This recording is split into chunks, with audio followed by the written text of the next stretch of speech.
bantu like, bantu like, subscribe, share, komen yang baik komen yang baik di channel Kantil Abang. di channel Kantil Abang. Terima kasih, salam Rahayu.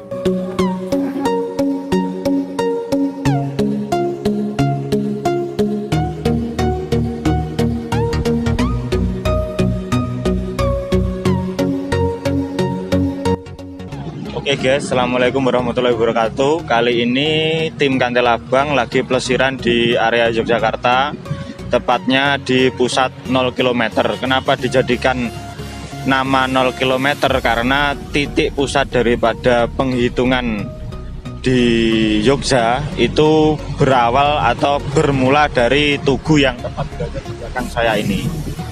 Tugu Jogja itu mempunyai banyak sekali kisah, baik itu kisah mistis ataupun kisah-kisah histori yang perlu untuk diketahui oleh khalayak umum. Kalau kita berbicara dari segi mitologi atau dari segi mitos, banyak diyakini atau mungkin bisa dibilang dipercayai lah. Cuman jangan percaya-percaya banget ya guys. Konon katanya kalau mahasiswa Jogja, entah itu kuliah di UIN, entah itu kuliah di UGM ataupun di area Jogja, kalau melakukan pemotretan atau pengambilan video dan lain sebagainya di Tugu Jogja di 0 km, katanya itu lulusnya molor. Katanya seperti itu. Makanya kalau mahasiswa UIN yang suka foto dan kebetulan itu foto di Tugu, biasanya kuliahnya molor. Tapi itu katanya, banyak mahasiswa yang nyeletuk cerita-cerita seperti itu. Dulu saya juga sempat kuliah di Jogja juga guys. Cuman saya baru melakukan pemotretan ataupun foto-foto di Tugu itu pasca saya wisuda. Nah, kalau Tugu Jogja yang berada di belakang saya sendiri itu dulu terkenal sebagai Tugu Golong Giling. Kenapa dikatakan Tugu Golong Giling? Karena Tugu itu dulunya itu tingginya 25 meter guys. Tidak seperti halnya sekarang yang kurang lebih 10 meteran lah. Cuman pada waktu itu dibangun oleh Sri Sultan yang pertama, kebetulan terjadi gempa dan mengakibatkan Tugu itu tumbang. Kenapa dikatakan golong giling? Karena tekstur dan bentuknya itu tinggi seperti silinder dan atasnya itu bulat. Lah, sama Sri Sultan Hamengkubuwono ke-7 setelah adanya gempa, Tugu itu dirombak menjadi yang saat ini dan dicat putih, makanya juga dikenal dengan istilah Tugu Putih ya. Tugu Jogja ini kalau berdasarkan mitologi Jogja atau mitologi kerajaan Jogja, bahwasanya Tugu ini syarat akan yang namanya selain titik 0 di Jogja, Tugu ini mempunyai bentangan yang lurus, baik itu dari keraton, alun-alun utara, terus keraton, alun-alun kidul, nanti lewat Pelengkung Gading sampai ke selatan, kidul istilahnya ke selatan, itu nanti terdapat yang namanya Kandang Menjangan. Nah, tempat itu dijadikan perburuan raja-raja. Nanti kita juga akan mengulas semuanya sampai ke Laut Kidul, tepatnya di Parangkusumo, di mana Raja Jogja yang pertama itu bertemu dengan katanya sih Nyai Roro Kidul lah. Nanti kita di sana nanti akan melakukan larung beberapa pusaka-pusaka. Tetap setia di channel kita Kantil Abang, kita akan kupas semuanya. Baik itu nanti Tugu, kaitannya dengan Merapi, kaitannya dengan keraton, kaitannya dengan panggung atau istilahnya tempat raja-raja Jogja berburu di daerah Krapyak sampai ke Parangkusumo. Nah, tetap pentelengi channel kita Kantil Abang, jangan lupa like, subscribe dan komen yang bagus-bagus ya guys.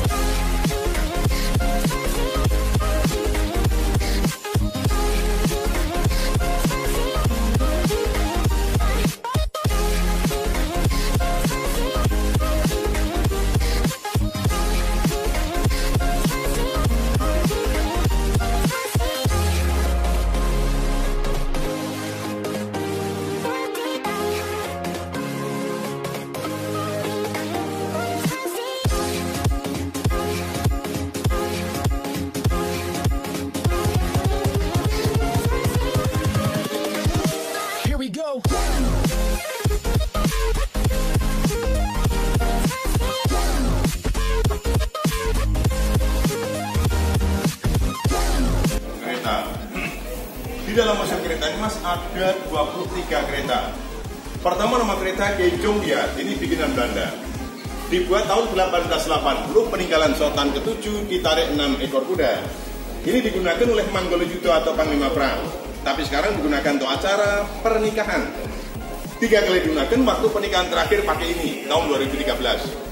Anak yang bungsu tahun 2011 ya pakai ini, anak pertama tahun 2002 juga pakai ini. Kedua, nama kereta Lando Rengabian bikinan Belanda tahun 1901. Ini digunakan khusus untuk Putri Raja. Kemarin dinaiki oleh anak sultan sekarang yang pertama, Gusti Kumbayu. Maaf kalau dipakai di buka atap karena lunasi aja. Open up tapi manual aja. Oke. Dari mana ini Mas? Madiun Pak. Madiun. Ketiga, nama kereta Ki Roto Biru, nama sesuai Pangacat gajah direnovasi. Bikinan Belanda tahun 1901. Juga digunakan Manggolojito atau Panglima Perang. Tapi sekarang digunakan untuk acara mengiringi pengantin selalu untuk besan. Itu foto waktu berbesan yang itu. Oh, ya. Ini Mas pernikahan terakhir tahun 2013 yang lalu dapat kudus. Anak yang keempat nih yang sekarang ini kerjanya di PBB di Amerika. Oh. Kalau yang bungsu di kantor Wapres.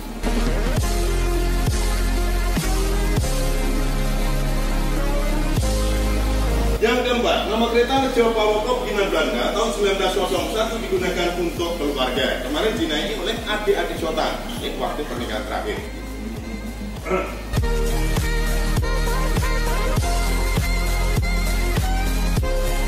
Nama kereta Jodoh bikinan Belanda tahun 1815 ini digunakan untuk berburu. Kalau berburu atap dibuka yang belakang mana? Kok pakai tombak?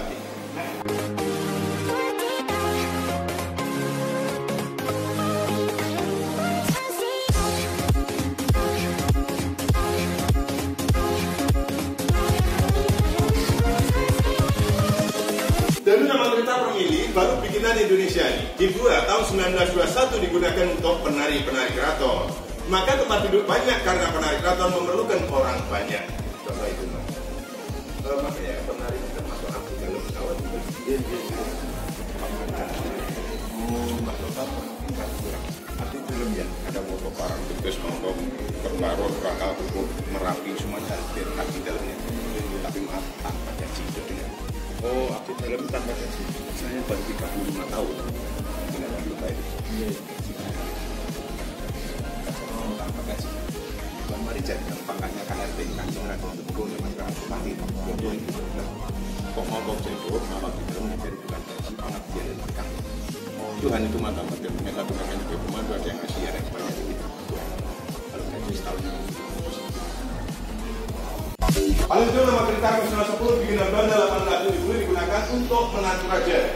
Dan topi guna para kusir, kemarin waktu pernikahan cuma dipakai atau digunakan Mas.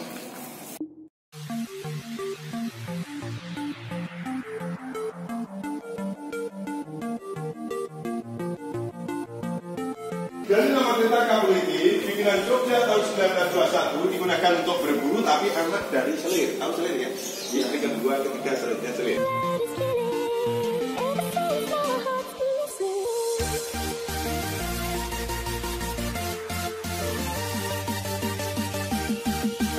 Nama kereta Kiai Kutong Kaharjo dari Berlin, Jerman, dibuat tahun 1927. Ketiga kereta warna kuning fungsinya sama, ini kendaraan untuk para istri raja. Maaf kalau saya bilang para yang dulu kan total istrinya bahkan kayak 40. Jadi nama kereta itu sekali bikinan Belanda tahunnya 1901 yang 8 trek 4 kuda. Sedangkan ini nama kereta Kiai Kusuma Mane juga bikinan Belanda tahun 1901. Yang ini apa Pak? Peninggalan Nabi 8.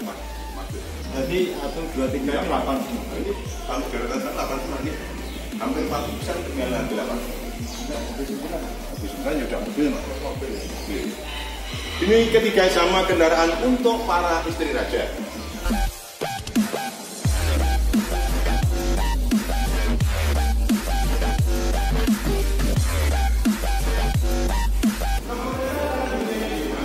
Yang paling tua juga diramatkan. Mengapa saya katakan paling tua? Karena kan tahun Jogja didirikan 17 mana? Kereta bikinan Belanda dibuat 1750 sama keraton tua ini. Peninggalan Sultan pertama digunakan Sultan pertama sampai 5. Ditarik 8 kuda warna putih karena digunakan untuk pelantikan atau penempatan aja. Mengapa dikeramatkan setiap 1 tahun di bulan Suro? Kereta ini dimandikan. Airnya menjadi di bulan Suro di hari Selasa Kliwon. Kalau malam semuanya itu keliling Beteng, mutung Beteng, jalan kaki itu deh. Akhirnya menjadi perebutan masyarakat untuk dicari berkah. Jadi nama kereta Madura Solo bikinan Inggris dibuat tahun 1893 ayah Pangeran Diponegoro. Kereta ini digunakan oleh Pangeran Diponegoro waktu memerangi Belanda tahunnya 1825 sampai 1830, ditarik dengan 6 ekor kuda. Anti peluru anti bom.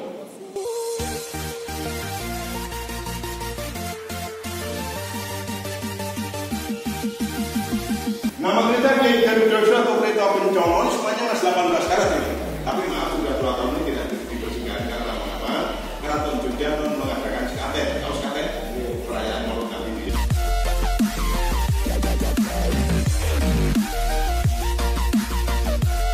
Ini bikinan Belanda 1861 digunakan untuk pelantikan raja dari tahun 16 sampai sekarang.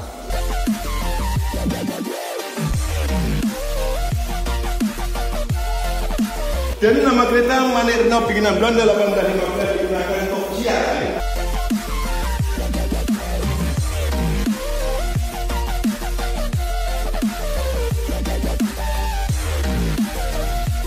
Nama kereta Roto Praloyo, Roto kereta Praloyo meninggal, kereta jenazah atau ambulan. Bikinan Jogja tahun 1938, 2 kali digunakan waktu wafatnya pengalaman sama 9. Ditarik 8 kuda dari sini ke Imogiri kurang lebihnya 17 kilo. Semua pengawal jalan abdi dalam tanpa alas. Kalau kita ada kecil, jangan di tempat apa nih tulisannya ini jenazah itu, kereta jenazah. Karena Solo sampai Imogiri jauh tuh. Ya, anak saya waktu sampai ini loh Pak. Oh, maksudnya pakai kereta jenazah memang pakai itu dulunya. Dulunya pakai itu. Terus nek makamnya Raja Solo itu kita Imogiri sampai saya sih anu. ini makam KTP mana itu makam terah keraton. Maksud terah kali keluarga keraton. Kalau karena itu raja. Oh, raja ya. Iya, raja Imogiri. Kalau kota gede terah. Paham sih? Family. Nah sampai saat sekarang tetap Imogiri family. Apa boten kalau Imogiri tetap raja. Terah yang itu kota gede, paham sih? Itu contoh, ada tempat-tempat yang meninggal kota gede gitu deh. Paham kan itu? Nama kereta di Jetali bikinan Jogja tahun 1931 digunakan oleh para putri raja untuk menyaksikan pacuan kuda. Dan ini open cup seperti Sandro, tapi aman-aman ya. Nama kereta dari Harsunopo bikinan Belanda 1870 digunakan para pangeran putra raja, tapi belum dari anak selir tak berhak ganti sebagai raja. Maka sebelum mahkota kecil. Dan contoh yang terkenal aja Pangeran Diponegoro itu anak ketiga, tapi tuannya berselir, maka beliau tak berhak ganti sebagai raja. Gitu deh. Oke. Yang ini nama kereta Geni Monokuro bikinan Belanda tahun 1860 digunakan sesuai dengan simbolnya untuk putra mahkota. Jadi di Jogja sesungguhnya di Museum Belanda sudah diatur harusnya Jogja ini nggak mungkin ada perebutan.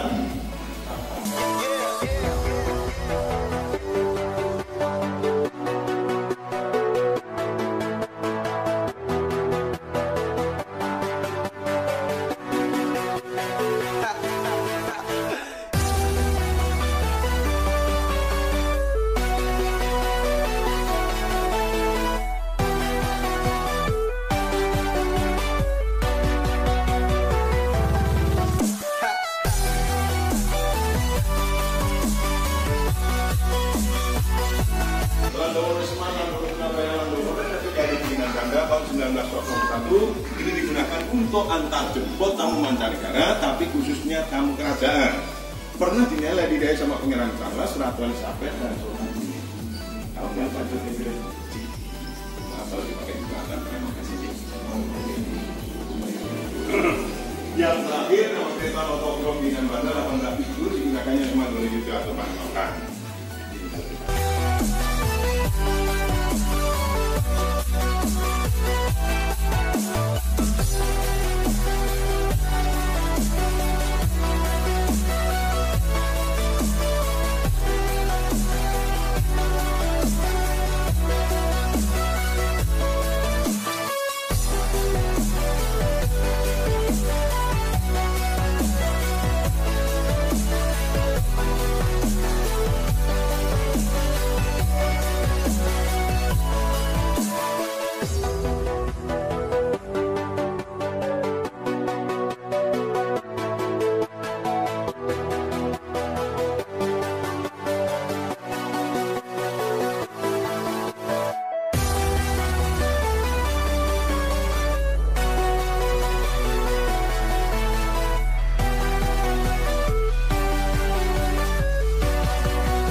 Hei manis, coba kau catat keretaku tiba pukul 4 sore. Tak usah kau tanya, aku ceritakan nanti. Hei manis, kemana saja tak ada berita, sedikit cerita. Tak ku baca lagi pesan di ujung malam. Dan Jakarta muram kehilanganmu. Terang lampu kota tak lagi sama. Sudah saatnya kau tengok puing yang tertinggal. Sampai kapan akan selalu berlari? Hingga kini masih selalu ku nanti-nanti. Terbawa lagi langkahku ke sana. Mantra apa entah yang istimewa. Ku percaya selalu ada sesuatu di Jogja. Dengar lagu lama ini katanya, izinkan aku pulang ke kotamu. Ku percaya selalu ada sesuatu di Jogja.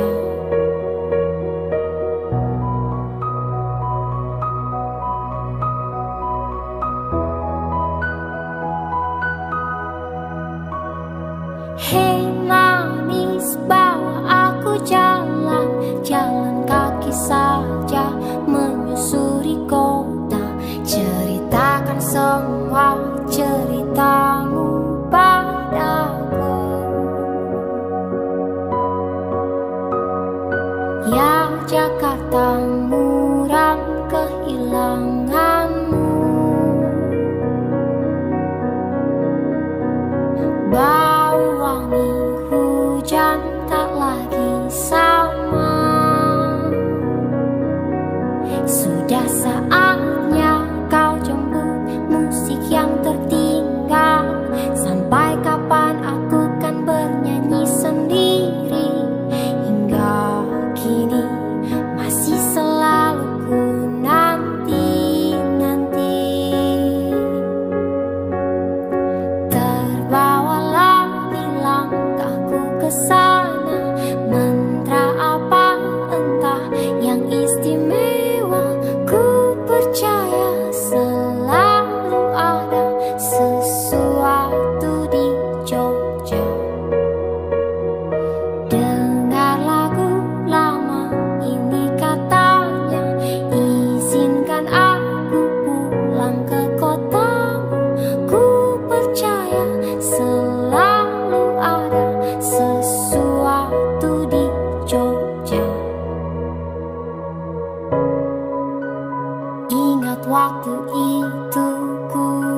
dalam itu lah berdasarkan golongannya ya. Iya, biasanya gitu. Nah, kalau yang paling mohon maaf ya, kalau yang paling bawah namanya taos. Terus Taos seperti. taos seperti. Dan Kalau saya udah jajan, karena di sini udah lama. Nanti habis jajan nanti bekal. berarti yang paling bawah berarti taos seperti, di atasnya Jajan, itu jajan. Bekal. Terus atasnya lagi bekal. Kalau jenengan nanti posisinya apa? Bekal. Bekal. Enggak, saya masih jajan. Ini masih jajan. Karena baru 2 tahun besok Januari. Oh, Mas tak pikir besok Januari baru diangkat abdi dalam. Enggak, Udah abdi 2 dalam. tahun udah di dalam. Heeh. 2 tahun besok Januari udah 2 tahun. Heeh. Nanti kalau 3 tahun nanti saya naik lagi pangkat jadi bekal. Bekal. Bekal men. Enggak berdono apa ya kalau nggak salah. Kalau Mbah Marijan itu kan abdi dalam juga kan? Oh iya, itu kan udah dari sana langsung kan ke apa Merapi. Heeh. Iya. Kalau kayak gitu tuh posisinya namanya abdi dalam apa? Juga pada itu abdi dalam juga. Abdi dalam keraton yang ngurusi Merapi. gitu. Nek anu apa Kalau istilahnya? saya Bekal apa apa anu? kayaknya kanjeng ya kalau nggak biru. Udah kanjeng mungkin udah tinggi. Tinggi itu udah kanjeng. Berarti abdi dalam disebut kanjeng-kanjeng itu posisinya ya abdi dalam. Iya, Tapi udah level tinggi. Kanjeng, udah kanjeng. Nek Karena sing tapi kanjeng itu biasanya banyak keturunan dari dalam sini. Oh, masih ada kerabat. Kebanyakan. Masih ada kerabat sini. Iya, berarti? kebanyakan itu. Udah kanjeng. Kalau orang biasa kayaknya cuma sampai Wedono kalau nggak salah. Kalau orang biasa. Kalau bukannya sampai Wedono atau Bekal Tua ya kita itu. Oh, berarti masyarakat sini yang ingin mengabdikan di keraton itu nanti kalau mentok-mentoknya kalau bekal tua nih ya.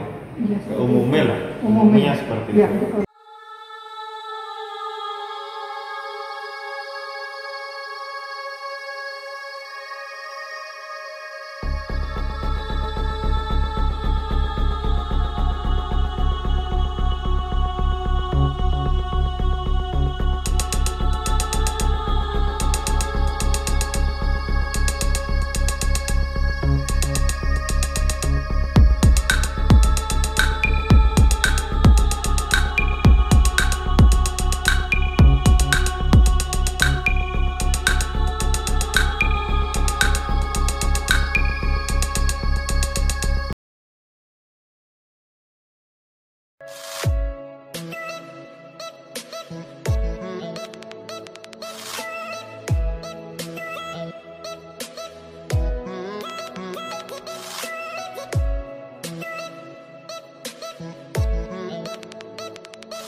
Oke guys, pada kesempatan kali ini kita berada di Parangkusumo, Parangtritis, Kretek. Ini merupakan Cempuri Parangkusumo. Cempuri Parangkusumo ini kalau ditelisik berdasarkan letaknya, lokasinya itu masih membentang tepat di sebelah selatan itu pantai Parangtritis, seperti halnya yang saya tunjuk itu. Nah, Pantai Parangkusumo, ding. Mohon maaf, Pantai Parangkusumo. Lah di sebelah timurnya itu nanti Pantai Parangtritis, sampai ke atas itu nanti Pantai Paranglayang. Lah, kenapa tadi tim Kantil Abang pagi melakukan ekspedisi melalui awal di titik 0 km Yogyakarta di Tugu itu? Karena Tugu itu merupakan titik sentral daripada Yogyakarta. Dari titik 0 Tugu itu ke selatan itu kalau ditarik benang lurus itu nanti alun-alun utara, Paseban atau pendopo keraton, habis itu keraton Jogja, habis itu selatannya itu belakangnya keraton itu nanti alun-alun kidul. Kalau di sebelah barat alun-alun kidul itu nanti ada Taman Sari. Mungkin dalam kesempatan ini nanti akan kita lanjutkan beberapa video, baik itu nanti di Taman Sari dan lain sebagainya. Cuman kita fokus dari apa itu tadi, Tugu, dari titik 0 km ke selatan sampai ini kita berada di Parangkusumo. Nah, konon katanya kalau kita membaca beberapa literasi yang ada atau literatur yang ada, Parangkusumo itu merupakan titik atau tempat bertemunya Angger Senopati. Beliau merupakan Raja Mataram kuno pertama yang secara mitologi itu mempunyai permaisuri Kanjeng Ratu Kidul Pantai Selatan. Nah, dan itu pertemuannya di area pantai ini, tepatnya di Parangkusumo lah kalau secara geografis mungkin seperti itu. Nanti secara mistis ataupun secara tak kasat mata itu nanti akan dikuak lebih lanjut bersama praktisi Kantel Abang.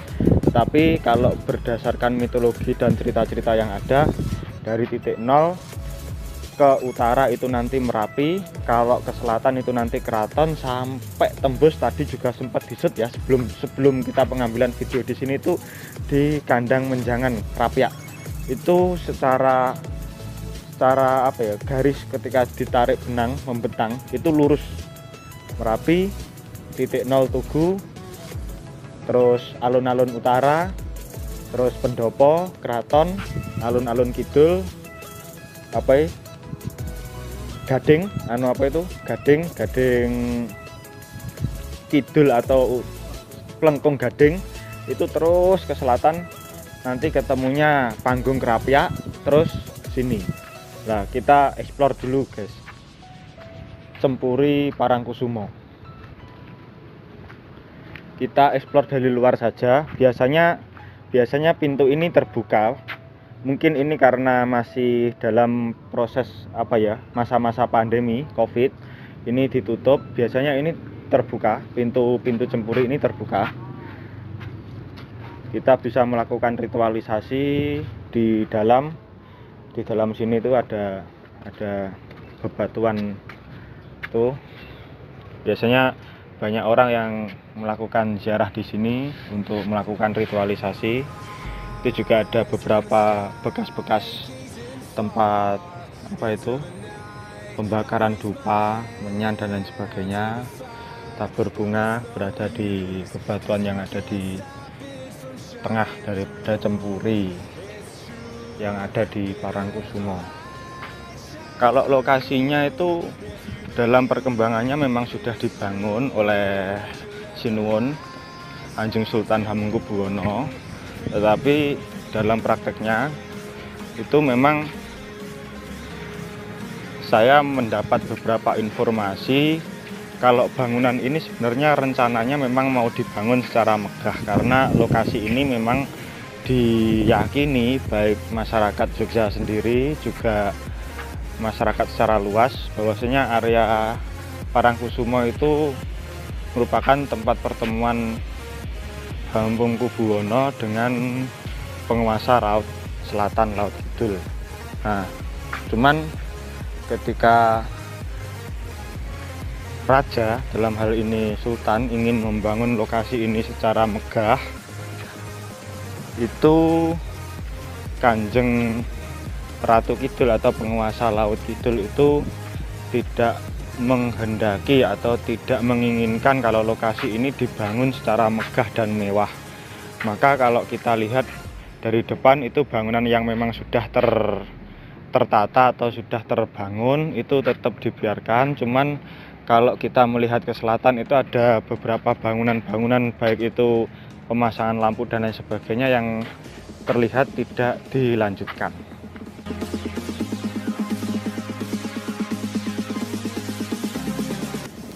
Oke guys, untuk perjalanan kali ini tim Kantil Abang berserta praktisi ini mungkin pengambilan video untuk proses Yogyakarta.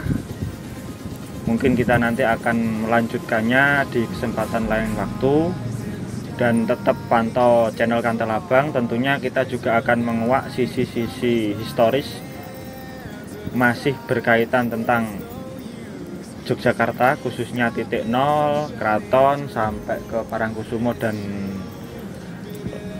Gunung Merapi. Tapi dalam kali ini kita cukupkan sampai Parangkusumo dulu. Mungkin di lain kesempatan kita akan menguak Merapi, dan setelah ini nanti kita akan melakukan ritualisasi pelarungan beberapa pusaka yang akan kita larungkan di area pantai Parangtritis ini. Mungkin nanti di Perengan Tebing nanti kita akan melakukan ritualisasi pelarungan beberapa pusaka-pusaka, baik itu kitab ataupun jimat-jimat yang ada. Terima kasih, tetap pantau channel Kantel Abang, jangan lupa like, komen yang baik-baik, subscribe, share ke teman-teman kalian. Terima kasih, salam rahayu. Assalamualaikum warahmatullahi wabarakatuh. Terima kasih.